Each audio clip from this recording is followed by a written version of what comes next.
नमस्कार. जेतू जेतू हिंदुराष्ट्रम हे YouTube channel सादर करत आहे श्री नवनाथ कथासार. कोरक्ष जालंधर चरपटश्च अडभंग कानीफमचिंदराद्याः चौरंगी रेवानक भरत्रिसंज्ञाः भूम्यां बभूः नवनाथ सिद्धाः. आज आपण पाहूया श्री नवनाथ कथासार या ग्रंथाचा अध्याय 14वा, जालंधरांना खड्ड्यात पुरले.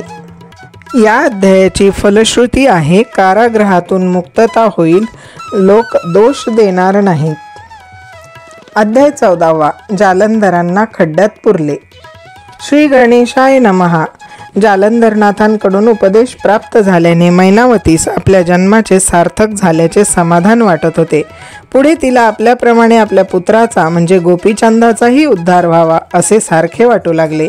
काळाने आपल्या पतीचा म्हणजे त्रिलोचनाचा घास घेतला तशी गत आपल्या पुत्राची होऊ नये, त्याला या दुष्ट कालचक्रातून अर्थात जन्ममरणाच्या फेऱ्यातून सोडवलेच पाहिजे हा विचार तिला स्वस्थ बसू देत नव्हता. त्या समयी काय केले म्हणजे आपला पुत्र राज ऐश्वर्यादी लोभ मोहापासून सावध होईल या एकाच चिंतेने तिचे चित्त व्यापून टाकले होते. पुढे माघ मास आला. त्या समयी कडाक्याची थंडी पडली होती. म्हणून एके दिवशी मैनावती राजप्रसादाच्या सज्जात सकाळचे ऊन घेत बसली होती. त्यावेळी खालील प्रांगणात गोपीचंद स्नानासाठी आला होता. त्याचे दंत धावन चालले होते. दासी व राजांगना त्याच्या स्नानासाठी उष्णोदक व सुवासिक तेलांची सिद्धता करत होत्या. तेव्हा उघड्या अंगाने बसलेल्या आपल्या सुकुमार पुत्राची ती मूढ भोग लोलूप स्थिती पाहून तिचे हृदय गलबलले आणि दुःखावेग अनावर होऊन ती ओक्साबोक्षी रडू लागली. तिची अवस्था पाहून दासीही बुचकळ्यात पडल्या. इकडे मैनावतीच्या डोळ्यातून ओघळणारे अश्रू खाली गोपीचंदाच्या अंगावर पडले. त्याने चमकून वर पाहिले, पण पावसाचे काहीच लक्षण नव्हते. अचानक त्याचे लक्ष आपल्या मातेकडे गेले आणि तिला रडत असलेले पाहून तो लगबगीने माडीवर आला. त्याने तिला नमस्कार केला आणि म्हणाला, आई काय झाले? आज अशी का रडतेस? तुला कसले दुःख आहे? तुझा कोणी अपमान केला का? तुला कोणी टाकून बोलले का? तसे काही घडले असल्यास मला सांग. मग तो जो कोणी असेल त्याची आज धडगत नाही. किंबहुना माझ्याकडून काही प्रमाद घडला असेल तर तसेही स्पष्ट सांग. तुझ्या मनात काही इच्छा असेल आणि मी ती पूर्ण करू शकणार नाही असे वाटून जर तू शोक करत असशील तर तुझ्या सुखासाठी अहोरात्र तळमळणारा हा गोपीचंद ती इच्छा पूर्ण करण्यासाठी प्राणही देईल. जो पुत्र आपल्या मातेच्या दुःखाचे निवारण करू शकत नाही तो असून नसल्यासारखाच आहे. म्हणून तुझ्या मनात जी काही खळबळ असेल ती मोकळ्या मनाने सांग. तेव्हा आपल्या कर्तव्य दक्ष पुत्राचे ते आश्वासक बोलणे ऐकून मैनावतीला खूप बरे वाटले आणि आपली मनोव्यथा प्रकट करण्याची हीच एक सुसंधी आहे असा विचार करून ती म्हणाली, गोपीचंदा, तुझ्यासारखा महापराक्रमी पुत्र असताना मला त्रास देण्याची कोणाची हिंमत आहे? पण तुझ्याबद्दलचा मोह हेच माझ्या दुःखाचे खरे कारण आहे. तुझा पिता तुझ्यासारखाच रूपवान आणि बलाढ्य होता, पण शेवटी तोही काळाच्या भक्षस्थानी पडला. त्याच्या सुंदर सुकुमार देहाची सरणावर क्षणात राख रांगोळी झाली. तो काळरूपी वाघ जगाचा घात करण्यासाठी सतत टपून बसलेला आहे. त्याच्या सामर्थ्याला अंत नाही आणि त्याच्या भुकेलाही अंत नाही. त्या काल व्याघ्रापासून स्वतःचा बचाव करणे यातच नरजन्माचे खरे सार्थक आहे. ते तुला साध्य झाले तरच मी खऱ्या अर्थाने दुःखमुक्त होईल. म्हणून माझे तुला असे सांगणे आहे की नानाविध भोगविलासांमध्ये दंग होऊन तू प्राप्त जन्माचे मातेरे करून घेऊ नकोस. त्याचे सार्थक कर, त्यातच खरा पुरुषार्थ आहे. आपले हित आपणच पाहायला हवे. बिभीषण, नारद, व्यास, शुक, कौशिक, याज्ञवल्क्य, रामानुज या सर्वांनी गुरुपदेश घेऊन नरजन्मातच स्वहितार्थ प्रयत्न केले, ब्रह्मपद मिळवले आणि शांती सुख भोगले. त्यांच्याप्रमाणे तू सुद्धा मोक्षप्राप्ती करून घे. तीच जीवाची परमगती आहे. ती परमगती ते चिरंजीव पद प्राप्त करून देणारे सद्गुरूंचे अनेक संप्रदाय आहेत. ते चैतन्यपंथ, योगपंथ, नाथपंथ, आनंदपंथ अशा नावांनी ओळखले जातात. कितीतरी साधकांनी त्या मार्गाने जाऊन त्या कालव्याघ्रावर विजय मिळवलेला आहे. मग या सुख उपभोगांमध्ये मग्न राहून तू आपल्या आयुष्यातील हा बहुमूल्य काळ का व्यर्थ घालवत आहेस? या तुझ्या आचरणाचेच मला वैषम्य वाटत आहे. तथापि माझी तळमळ लक्षात घेऊन तू सावध झालास आणि अमरत्व प्राप्तीसाठी प्रयत्न केलेस तरच मला खऱ्या अर्थाने समाधान लाभेल. मैनावतीची कळकळ गोपीचंदास प्रकर्षाने जाणवली. तो म्हणाला, आई, तू म्हणतेस ते अगदी बरोबर आहे, पण सध्या असा अधिकारी महात्मा कुठे मिळेल? कारण जो स्वतः ब्रह्मज्ञानी आहे आणि ज्याने ते सनातन पद प्राप्त केलेले आहे तोच मला ब्रह्मोपदेश करून अमर करू शकेल. अन्यथा कोणाच्याही नादी लागून आपलीच दिशाभूल होण्याची शक्यता जास्त आहे. तेव्हा ती म्हणाली, बाळा, त्याची चिंता तू करू नकोस आणि तुला सद्गुरूंच्या शोधार्थ भटकण्याची गरजही नाही. कारण सद्य समयी जालंधरनाथ नावाचे एक श्रेष्ठ योगी आपल्याच नगरात राहत आहेत. तू त्यांना शरण जा, ते तुझे कल्याण करतील. तू अपार वैभवाचा स्वामी असलास तरी हे सर्व नाश पावणारे आहे, हे लक्षात घे आणि त्यांच्या चरणी आस्था ठेवून अविनाशी पदाची प्राप्ती करून घे. पण त्याच्यावर ऐहिक सुखोपभोगांचा इतका प्रभाव होता की त्यांचा सहजासहजी त्याग करणे त्याला शक्यच नव्हते. म्हणून वेळ मारून नेण्यासाठी तो म्हणाला, आई, परमार्थ केव्हाही श्रेयस्कर आणि गुरूंचे महत्त्वही थोर आहे. मी जालंधरांना शरण जाईन, योगाभ्यासही करीन, पण ते एकाएकी शक्य होणार नाही. त्यासाठी मला 12 वर्षांची मुदत दे. त्या अवधीत मी या वैभवाचा आणि सुख साधनांचा यथेच्छ उपभोग घेतो आणि मगच योग मार्गाचा अवलंब करतो. आपल्या पुत्राची ती प्रपंचासक्ती तिला मुळीच आवडली नाही. ती म्हणाली, अरे, हे तू काय बोलतो आहेस? चित्त, वित्त आणि जीवित्व इतके क्षणभंगूर आणि चंचल असते की पाण्यावरील बुडबुड्यांप्रमाणे त्यांचा भरोसा देता येत नाही. काळ कधी झडप घालेल ते सांगता येत नाही. तेथे 12 वर्षाची काय खात्री देतोस? काळाचा प्रभाव इतका गहन आहे की त्याच्या पुढे कोणाचेच शहाणपण चालत नाही. म्हणून आता अधिक विचार न करता जालंधरनाथांना शरण जाऊन या दुर्धर संसार व्याधीतून स्वतःची सुटका करून घे. मैनावती आणि गोपीचंदाचा हा वार्तालाप पट्टर आणि लुमावती गुप्तपणे ऐकत होती. आपल्या पतीने सासूचे ऐकले तर संपूर्ण राज्यव्यवस्था कोलमडून पडेल आणि सर्वांचे हाल होतील या चिंतेने ती व्याकुळ झाली.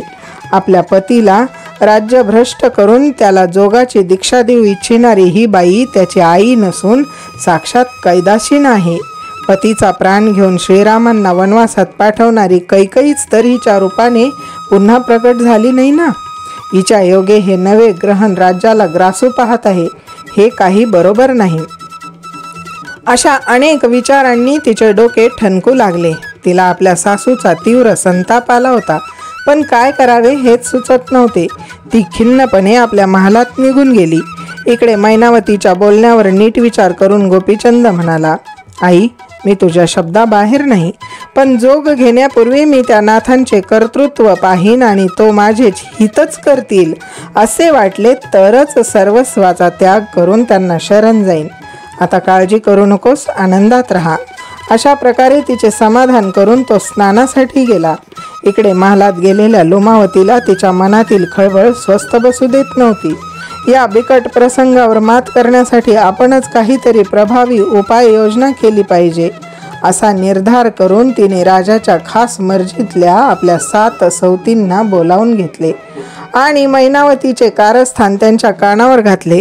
म्हणाली, सख्यांनो, आपल्या नगरात जालंधर नावाचे एक ढोंगी साधू आलेले आहेत आणि आपल्या सासूबाई त्यांच्या नादी लागलेल्या आहेत. त्या जतींचा अनुग्रह देऊन आपल्या राजालाही जोगी बनवावे असा त्यांचा बेत आहे. हे त्यांचे बोलणे मी प्रत्यक्ष ऐकले आहे. त्यांच्या शब्दावर विश्वास ठेवून त्याने खरोखरच जोग घेतला तर भविष्यात आपल्या पुढे कोणते संकट येऊ शकते याचा गांभीर्याने विचार करा. हे अरिष्ट राजवैभव आठवेल, सर्वत्र अनागोंदी माजेल, प्रसंगी विनाशकारी परचक्रही येईल आणि प्रजेसमवेत आपल्यालाही हालअपेष्टा सहन कराव्या लागतील. म्हणून आधीच सावध व्हा. आपल्या सासूबाईंचा दुष्ट हेतू तडीस जाण्यापूर्वीच आपण सर्वांनी तो धुळीस मिळवायला हवा. लुमावतीचे बोलणे ऐकून त्या सर्व राजस्त्रिया मनोमन खचल्या होत्या. एकत्र विचार करूनही मैनावतीच्या कारवायांना कसा आवार घालायचा हेच त्यांना समजत नव्हते. तेव्हा लोमावती त्यांना धीर देऊन म्हणाली, सख्यांनो, आपण सौती असलो तरीही आपल्या मनात परस्परांविषयी प्रेम आणि आपुलकी आहे. त्याच्याच आधारे आपण येणाऱ्या संकटावर मोठ्या हुशारीने मात करायची आहे. आपण सासूबाईंवर खोटा आळ घालून त्यांचे राजाला राज्यभ्रष्ट करण्यामागे काय कुटील कारस्थान आहे हे राजाच्या मनात भरवून देऊ, म्हणजे त्याचा परिणामही तितकाच तीव्र होईल. त्यासाठी आपण त्याला असे सांगायचे की नगरात जालंधर नावाचे एक जती आले असून त्यांची बायकांवर वाईट नजर असते. मैनावती राजमाता असूनही त्यांच्यावर लुब्ध झाल्या आहेत, त्यांच्या नादी लागल्या आहेत. तुम्हाला त्यांच्याकडून जोगदीक्षा देऊन दूर तीर्थाटनास पाठवायचे आणि तुमच्या पश्चात त्या जतींना राजगादीवर बसवून त्यांच्यासह सहवासाचे आणि राजा ऐश्वर्याचे सुख भोगायचे असा त्यांचा हेतू आहे. या संशयरूप ठिणगीने त्यांचा क्रोधाग्नी भडकला तर तो मैनावतीसह जालंधरांनाही भस्म करेल. पण त्यासाठी मोठे धैर्य हवे, तरच हे संकट टळेल. तिचा बेत त्या सर्व जणींना पसंत पडला आणि त्या आनंदाने आपापल्या महालात गेल्या. त्या दिवशी दिवसभरातील सर्व राजकर्तव्य पार पडल्यावर गोपीचंद रात्रीचे भोजन करून विश्रांतीसाठी लुमावतीच्या महालात गेला. तिने त्याचे आनंदाने स्वागत करून गोड शब्दात त्याचा गौरव केला, त्याला रतिक्रीडेचा आनंद दिला. त्यावेळी तो पूर्णपणे आपल्या कह्यात आलेला आहे हे पाहून ती म्हणाली, प्राणनाथ, माझ्या ऐकण्यात एक विलक्षण गोष्ट आली आहे, पण ती तुम्हाला सांगण्याचे मला धाडस होत नाही. बरे, ही गोष्ट मी तुमच्यापासून लपवून ठेवली तर भविष्यात होणाऱ्या अनर्थांचे तांडव काही केल्या चुकवता येणार नाही. हे तिचे पेचाट टाकणारे बोलणे ऐकून त्याने तिला तिच्या मनातील गोष्ट उघड करण्यास सांगितली. तेव्हा ती म्हणाली, मला तुमच्या क्रोधाची भीती वाटते, म्हणून आधी अभयवचन द्या, तरच मला ते सांगण्याचे धैर्य येईल.